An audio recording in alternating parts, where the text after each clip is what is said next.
Dans le village pittoresque de Burwamba, à l'ouest du Kenya, vivait un jeune garçon nommé Wekesa. Son nom, empreint de l'héritage luyen, représentait les traditions profondes de son peuple. La vie dans ce village était simple, marquée par les saisons et les coutumes locales. Cependant, le destin de Wekesa allait bientôt prendre un tournant dramatique. La tragédie a frappé la famille de Wekesa lorsqu'un accident tragique a emporté prématurément son père. Cette perte a bouleversé leur vie et les a plongés dans l'incertitude. Sa mère, confrontée à cette douleur et à des difficultés financières, a pris la décision difficile de quitter Burwamba pour Nakuru, espérant offrir à son fils et à elle-même une meilleure opportunité. À Nakuru, Wekesa a été inscrit dans une école privée. La transition entre la vie rurale de Burwamba et l'effervescence urbaine de Nakuru a été difficile. C'est dans cette école qu'il a découvert le français, une langue étrangère qui a éveillé en lui une curiosité profonde. Le français est devenu une source de réconfort pendant cette période de bouleversement. Mais la paix n'a pas duré. Une grave crise a éclaté entre les tribus locales, entraînant des violences et des destructions à Nakuru. La famille de Wekesa a perdu tout ce qu'elle avait reconstruit. Face à cette situation désespérée, sa mère a décidé de retourner à Burwamba, espérant retrouver une certaine stabilité dans leur village natal. De retour à Burwamba, Wekesa a été confronté à un rite de passage essentiel pour tous les garçons de son village, le rituel de circoncision. Ce rite traditionnel a marqué un tournant important dans sa vie, renforçant son lien avec ses racines culturelles et symbolisant son passage à l'âge adulte. Une fois le rituel accompli, Wekesa a repris ses études dans son village. Bien que le retour à la vie quotidienne ait été un retour aux racines, il n'a pas abandonné sa passion pour le français. Lors de son entrée au secondaire, il a découvert que le français était proposé comme matière. Bien que cette opportunité lui ait semblé excitante, il a rapidement rencontré des défis. Étudier le français au secondaire n'a pas été facile pour Wekesa. Dans un village où personne ne parlait français, voire les langues officielles du pays étaient parlées à peine, il se retrouvait souvent seul dans sa passion. Les questions des autres élèves et des membres de sa communauté étaient parfois décourageantes.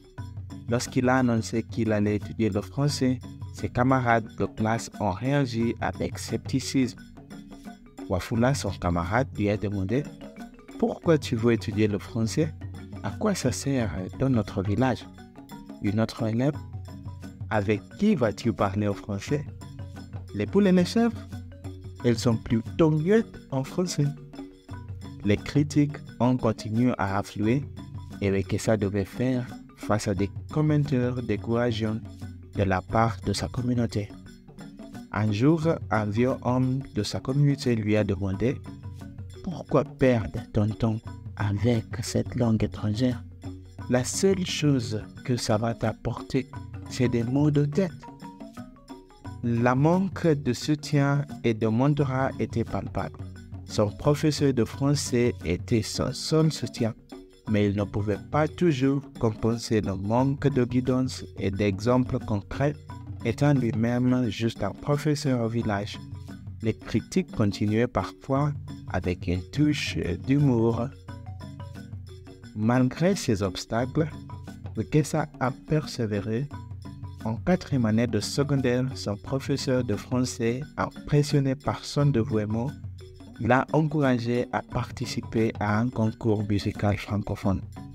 Ce concours était une chance pour Wekesa de prouver que sa passion n'était pas vaine. Avec détermination, il a remporté la première place, apportant une lueur d'espoir et de fierté à son village. Malgré ses succès en français, ses résultats dans les autres matières n'ont pas été aussi remarquables à la fin du lycée. Cependant, sa passion pour le français lui a ouvert de nouvelles portes contraires aux normes du village. Il a été accepté dans un programme de pédagogie pour devenir enseignant d'anglais au niveau supérieur. Cette nouvelle étape lui a permis de développer encore plus ses compétences linguistiques. Pendant ses études en pédagogie, Wekesa s'est distingué dans les débats académiques où sa maîtrise du français et son éloquence ont impressionné ses pairs. Il a été choisi pour représenter le Kenya lors d'un débat international, une occasion prestigieuse qui a marqué un tournant majeur dans sa vie. Cet accomplissement a été célébré comme un événement historique à Burwamba.